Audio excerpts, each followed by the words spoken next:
여러 어려움 잘 견디셨습니다. 재난 중이긴 한데 또 폭염은 많이 꺾였습니다. 때가 되면 어김없이 계절이 오고 이 무더운 것들도 또 지나가고 재난도 코로나도 때가 되면 반드시 멈출 것입니다. 오늘 설교의 제목은 아까 봉독해드린 예레미야 19장 3절에서 나왔습니다. 재앙을 내리리라. 계속해서 심판을 이야기하고 재앙이 선포되고 있습니다. 재앙을 내리리라 이 말씀은 하나님을 놓치고 사단에 잡혀 그 사단을 숭배하는 그런 세상과 세상 사람들은 그런 사람들을 심판하시겠다. 하나님의 날이 이르면 심판하시겠다. 그런 말씀입니다. 오늘 설교의 서두에 조금 묵상해 보려는 것은 그럼 심판한다고 하는데 어떤 재앙이 있다고 하는데 사람이 하나님으로부터 받게 되는 그런 재앙은 어떤 것이 있을까? 세상 사람이 이야기하는 전쟁과 기근과 이런 것만이 심판일까? 재앙일까? 한번 묵상해 보겠습니다. 사람이 하나님으로부터 받게 되는 재앙의 첫 번째는 소명하지 않는 것입니다. 하나님의 입장에서 소명하지 않는 것. 소명을 받지 못한 하나님의 구원의 부름을 받지 못하는 것이 재앙이라는 것입니다. 하나님의 구원의 작정과 예정은 모든 인간을 향해 적용되는 것입니다. 하지만 하나님의 인간 구원을 향한 그런 섭리가 인간의 죄성과 자유의지, 자유의지를 가지고 죄성이 있고 자유의지를 가지고 거부해버린다는 거예요. 그래서 그런 죄성과 자유의지를 통해서 도전을 받아왔습니다. 이런 자유의지를 통해서 스스로 하나님의 부름에 대해서 선택을 허용하는 것은 하나님의 공의입니다. 공의. 기계처럼 막 믿을지어다 이렇게 하지 않습니다. 이로 인해 인류 구원의 섭리가 개인에게 적용되는 것은 애석하게도 귀한 일이 되고 말았습니다. 모든 역사를 통해서 하나님의 부름이 개인에게 적용되는 것은 우리가 알 수 없는 신비입니다. 받아야 할 하나님의 부름을 받지 못하는 것은 당연히 재앙이 될 것입니다. 사람이 하나님으로부터 받게 되는 재앙의 두 번째는 죄를 용서하지 않는 것입니다. 죄를 용서받지 못하는 거예요. 어찌됐든가 하나님이 다 안을 다 보시는 하나님이니까 세 사람이 무릎 꿇고 회개를 하는데 두 사람은 받을 수 있는데 눈에 보이는 건 아니지만 용서를 못 받는 사람이 있다는 거예요. 사람이 사단을 따라 죄를 짓고 죄인이 된 것은 스스로 자처한 것입니다. 그러함에도 하나님은 하나님의 그 사랑은 인간 구속의 예정 속에서 그 죄를 용서하고 자녀로 삼으시려 지금까지 기다리시고 섭리를 베풀고 있습니다. 구약의 역사를 우리가 가만히 보면 하나님이 그 죄를 용서하지 않겠다 이런 단언하는 그런 내용도 보게 됩니다. 개인이나 나라나 한량없는 하나님의 사랑에서 나오는 죄사함에서 배제되는 것은 재앙이 되는 것입니다. 사람이 하나님으로부터 받게 되는 재앙의 세 번째는 내버려 두는 것입니다. 유기라고 합니다. 유기. 내버려 두는 거예요. 부모가 사랑하는 자녀가 잘못된 길을 갈 때 엄한 훈육을 통해 바른 길로 인도하듯이 하나님께서 사랑하는 백성이 신앙의 길이 아닌 세상의 길을 갈 때 선지자를 보내 경고를 하셨습니다. 이는 사랑하는 자녀이기에 경고와 질책을 하셨던 것입니다. 하지만 상관없이 내버려 두면 손을 놓았다는 뜻입니다. 사랑을 포기했다는 의미를 담고 있습니다. 이 시대 이 서익교를 통해서 심판의 경고가 나가는 것은 아직 사랑으로 우리를 바라본다는 뜻이고 은혜를 베풀기를 원하신다는 것입니다. 오히려 감사하시기 바랍니다. 사람이 하나님으로부터 받게 되는 재앙의 네 번째는 자녀 삼지 않는 것입니다. 하나님은 우리를 얼마나 사랑하는가 비유를 성경을 통해서 하는데 자녀라, 신부라 이렇게 말씀하셨습니다. 사실관계가 하나님과 사람이 무슨 자녀가 되고 신부가 된다는 것이 아니고 인간의 관계에서 가장 친밀한 그런 관계처럼 하나님께서 우리를 여기고 아끼신다, 사랑한다, 그런 의미입니다. 그런데 하나님께서 자녀 삼지 않겠다는 말씀은 우리를 타인으로 관계없이 대하겠다는 뜻이며 창조의 목적과는 다르게 사단의 길을 가며 오히려 하나님의 구속의 사업을 방해하고, 불러도 대답도 않고 저쪽에 가서 엉뚱하게 하나님을 막 반대하는 그런 막에서 대모하고 있고 사업을 방해하고 있다는, 영적인 것은 뭐 다른 얘기겠지만 육적인 것을 표현해서 비유를 하면 그렇다는 얘기야. 그래서 대적하니까 은혜를 베풀지 않겠다, 그렇게 버리겠다, 이렇게 말씀하시는 것입니다. 사람이 하나님으로부터 받게 되는 재앙의 다섯 번째는 보호하지 않는 것입니다. 재앙이라고 했는데 이게 비유적인 표현입니다. 재앙이 코로나 이런 것이 재앙이라고 생각했는데 그것보다 더 큰 재앙입니다. 나한테 직접 오는 거예요. 아무리 소명하여 죄를 용서하고 은혜를 베풀어 자녀를 삼았어도, 하나님의 자녀가 되었어도 하나님의 뜻과는 다르게 살며 자신의 의지대로 살며 돌아오라는 경고를 무시할 때 하나님은 우리를 향해 잡았던 손을 놓게 됩니다. 한번 넘어졌는데 일어나서 오면 되는데 안 와. 하나님은 하나님을 사랑하는 자에게 사랑을 더하십니다. 이 달란트의 법칙입니다.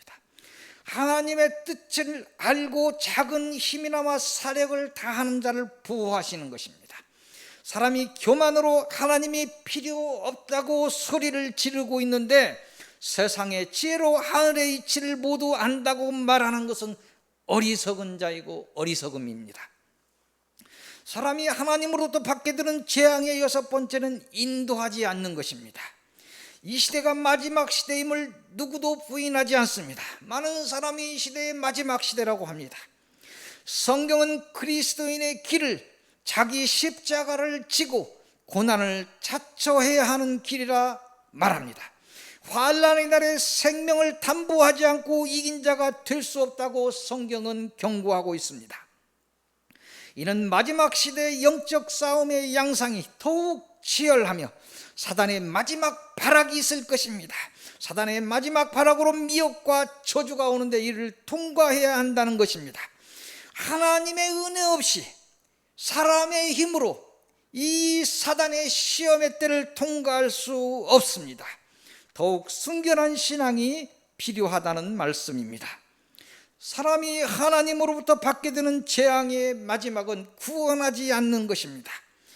많은 경기를 봅니다. 세상의 많은 경기의 결과는 마지막 순간에 결정나는 것이 많습니다. 특히 달리기 같은 어떤 순위를 결정하는 경기가 그러합니다. 아무리 99%의 구간을 잘 달렸어도 마지막 구간에 넘어져 버린다면 그는 이긴 자의 메달을 목에 걸지 못하고 슬피 우는 신세가 될 것입니다. 물론 소명에 응답하지 않고 죄를 용서받지 못하고 하나님의 자녀가 될 수 없습니다. 하나님의 자녀가 되었어도 하나님으로부터 보호되고 인도되지 않고 이긴 자가 되지 못합니다. 하지만 우리가 더욱 알아야 하는 것은 마지막 우리의 생을 마감하는 날까지 깨어 있어야 됩니다. 깨어서 하나님을 의지하지 않는다면 마지막 한 발자국 앞에서 넘어질 수 있습니다. 사단은 언제나, 우리는 사단을 잘 알지 못합니다. 사단이 대충 모여서 찬송이나 하면 물러가는 정도로 이렇게 알고 우리의 지식이 그 정도로 우매합니다. 하나님과 겨루고 있는 자, 하나님과 대등하다는 것이 아니라 하나님의 뜻에 의해서 풀어놨지만 하나님과 겨루고 있는 자예요. 그걸 알아야 됩니다. 우리가 조금만 깨어있지 않는다면 부함직한 세상을 바라보면서 넋을 잠시 놓고 있다면 사단은 어느새 우리를 끌고 사망으로 달려갈 것입니다. 마지막까지 오직 하나님을 사랑하시고 하나님의 뜻을 따라 사랑으로 사명을 감당하셔서 재앙이 아닌 복을 이루고 복되고 복된 사람들이 되시기를 빕니다. 오늘 주시는 서론의 말씀은 뒤쪽에 예레미야 22장 1절에서 9절까지를 보겠습니다. 이것을 통해서 주시는 말씀은 선언하라. 오늘 박 목사가 이렇게 선언하고 있습니다. 이곳의 내용은 뭐냐면 하나님의 명령을 받은 예레미야가 유다의 집, 그 유다의 왕국에 가서 재앙에 이를 죄를 무엇이 왜 너희들은 무슨 죄가 있다 이렇게 이야기하면서 이 죄에서 벗어나면 재앙을 피하게 되겠으나 계속 죄를 행한다면 심판에 이를 것을 선언하는 것을 내용으로 하고 있습니다. 오늘 우리에게 주시는 말씀 또한 다르지 않습니다. 이 시대의 신앙인들을 향하여 하나님이 내릴 재앙을 말씀하시면서 오늘 하나님의 집인 이 서익교에서 가감없이 이 재앙에 관하여 선언을 할 것을 명령하시는 것입니다. 서익교의 강단을 통해서 이 재앙의 경고를 하시는 이유를 아시기 바랍니다. 하나님의 뜻을 따르지 않는 그 세상 사람이 아닌, 하나님의 말씀을 듣지 않는 세상 사람이 아닌 하나님을 따른다고 스스로 말하는 여러분들을 향해 이 경고를 하시는 이유는 아직 여러분을 사랑하신다는 것이 첫째 이유입니다. 그 사랑에도 불구하고 아직 우리의 신앙이 바로 서지 못함이 둘째 이유입니다. 아직 은혜가 닫혀 있지 않은 때 더 늦지 않게 하나님의 뜻을 따라 하나님의 정의의 길을 가시기 바랍니다. 그리하여 공의의 하나님의 은혜를 입어서 이기시는 사람들이 되시기를 빕니다. 오늘 주시는 본론의 첫 번째 말씀은 예레미야 24장으로 가겠습니다. 예레미야 24장 1절에서 10절까지입니다. 이곳을 통해서 주시는 말씀은 하나님의 백성이 되리라. 너희들은 반드시 하나님의 백성이 되리라. 구원되리라. 마지막 날에 하나님의 복의 호명을 받으리라. 이 말씀입니다. 이곳의 내용은 예레미야 24장 1절에서 10절까지 이곳의 내용은 바벨론의 2차 침공, 바벨론에서 3차 침공이 3번 침공을 받았습니다. 마지막 세 번째 침공에서 다 마지막 왕 시드기야까지 다 잡혀가고 막 반항하다가 하나님의 뜻을 어기고 반항하지 마, 너 반항해야 너 목숨이라도 견뎌하는데 반항하다 막 눈 다 뽑히고 막 사슬에 다 묶여갖고 막 바벨론으로 다 끌려갔어요. 역사적인 이름입니다.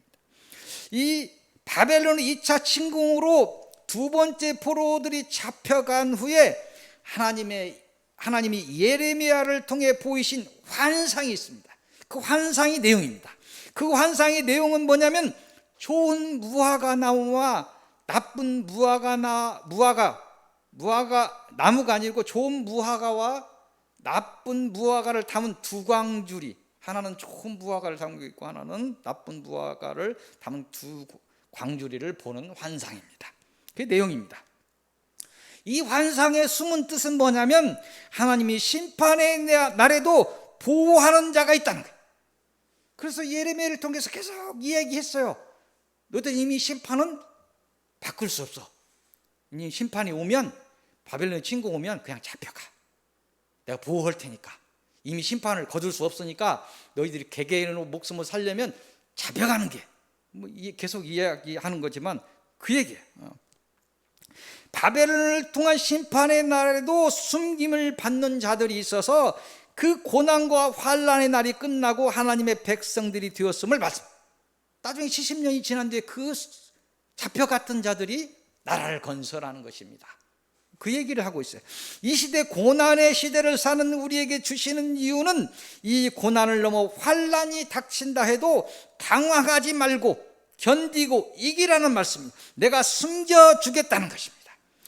서익교 성도 모두가 하나님으로부터 좋은 무화과로 분류되어서 보호하심을 통해서 재앙을 이기고 심판을 이기고 하나님의 백성이 되는 복을 누리시기를 빕니다.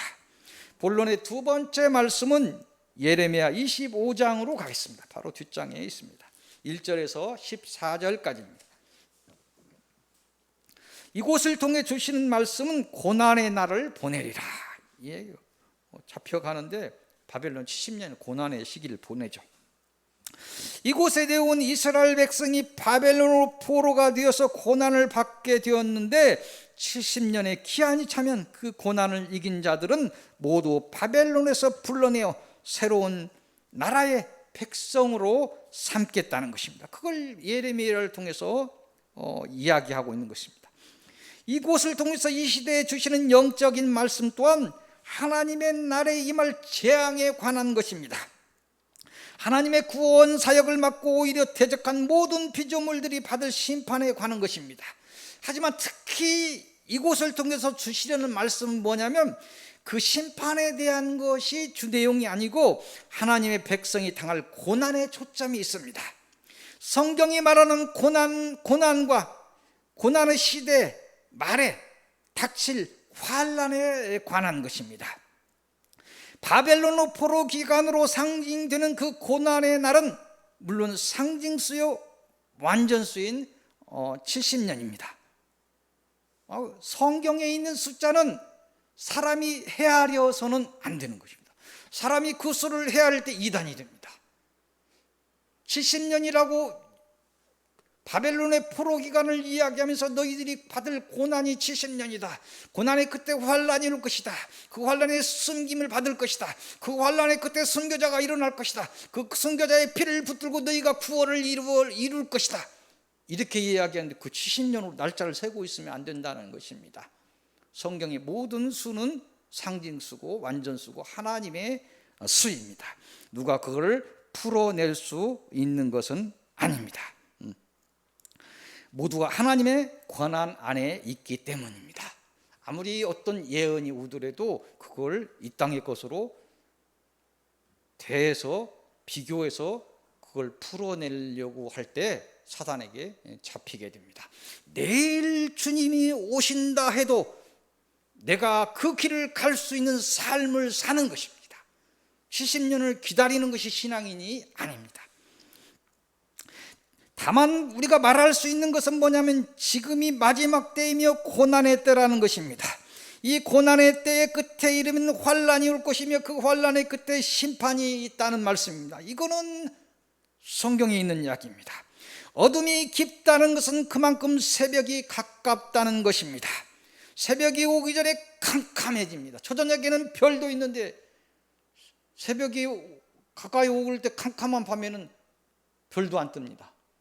여러분들 뭐 새벽에 일을 안 해봐서 잘 모르시니까 우리 이삼래 권사님은 잘 아십니까? 새벽이 오기 전에 캄캄한 밤이 있습니다. 하나님의 경고의 빛이 우리를 인도하고 있기 때문입니다. 캄캄한 밤인데 우리는 그 캄캄한 밤이 우리의 복의 시간입니다. 우리가 알든 모르든 모든 빛이 잠드는 깊은 밤이 임할 것입니다.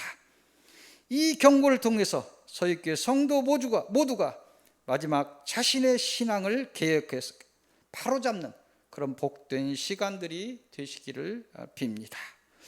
오늘 주시는 결론의 말씀은 처음 봤던 예레미야 19장으로 가겠습니다. 1절에서 15절까지입니다.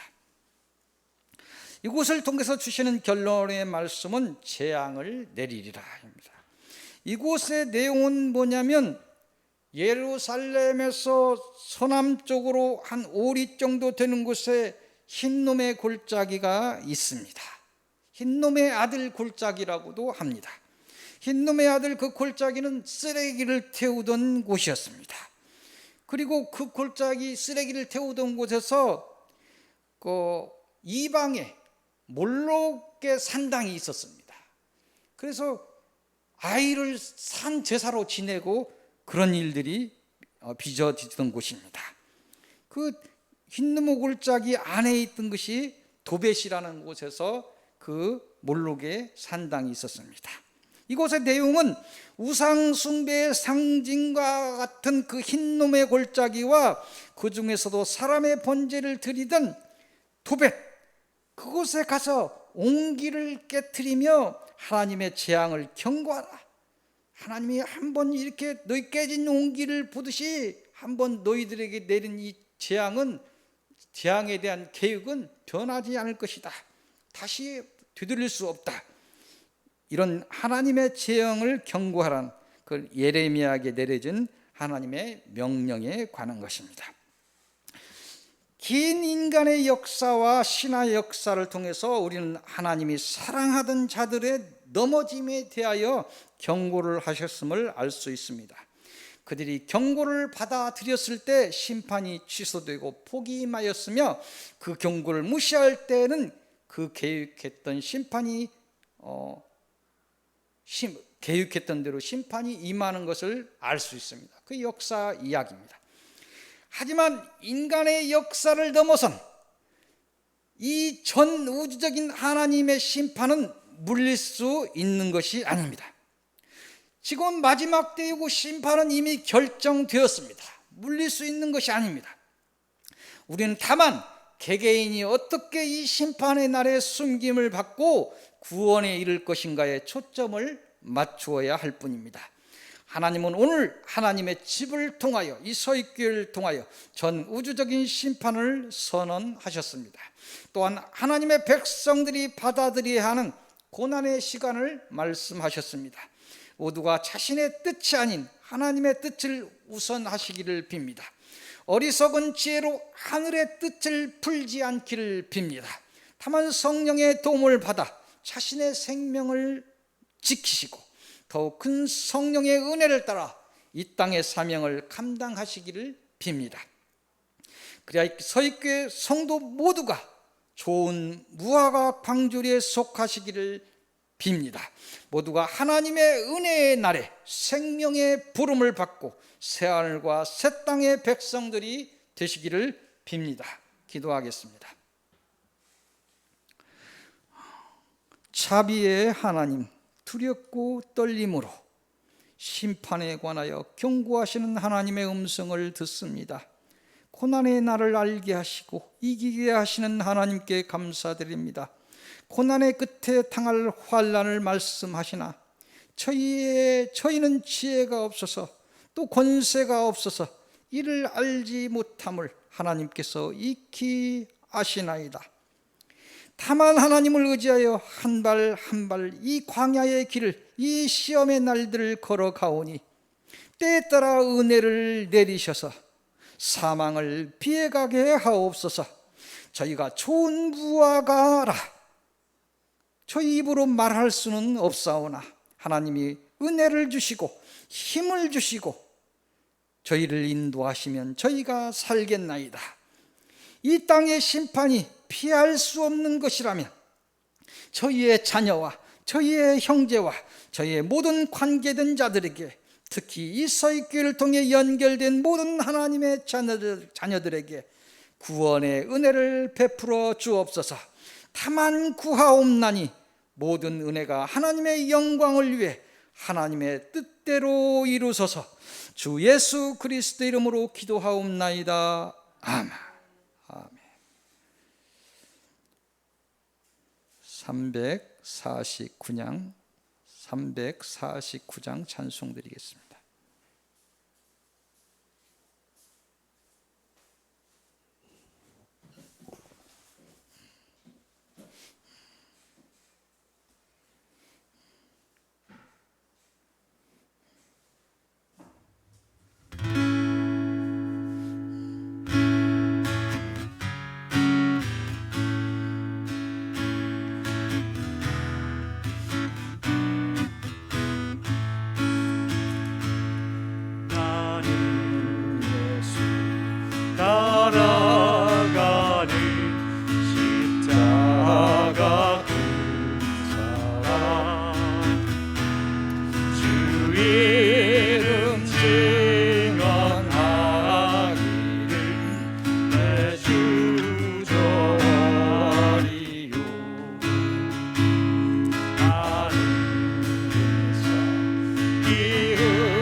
힘의 권능이 나 이길 때까지 다른 사람 어쩌든지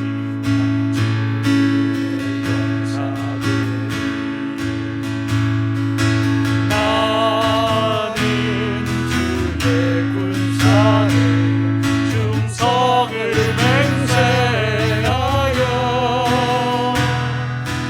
내가 승리하기까지 주대로 싸우리. 주님의 용사된 내게 주의 일 맡기소서.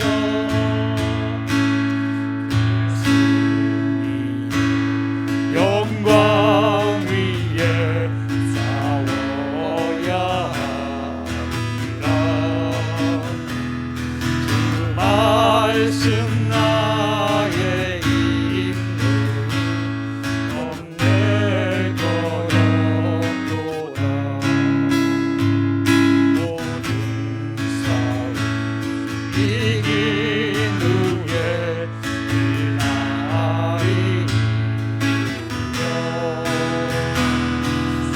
승전과 높이 부르며 영광 누리.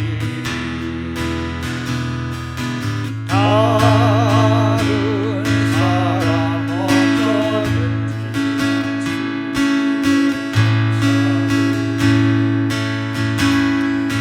나는 주의 군사에 충성을 맹세하여 내가 승리하기까지 주대로 싸우리. 주님의 용사된 내게 주의 일 맡기소서. 봉헌을 위해 기도하겠습니다. 사랑의 하나님, 저희들의 날들을 지켜주심에 감사드립니다. 오늘 주일 안식의 날을 허락하시고 예배를 허락하신 하나님께 하나님의 이름을 찬양드립니다.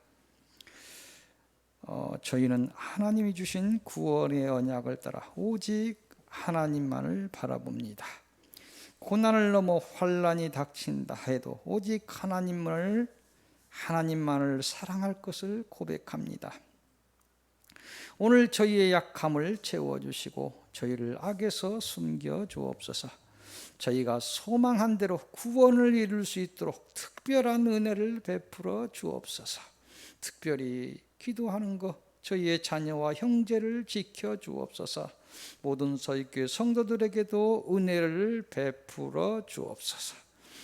드려지는 이 물질들에 하나님을 향한 저희들의 마음이 담겨지게 하옵소서. 이 물질들이 하나님의 선한 사업과 하나님의 영광을 위하여 쓰이게 하옵소서.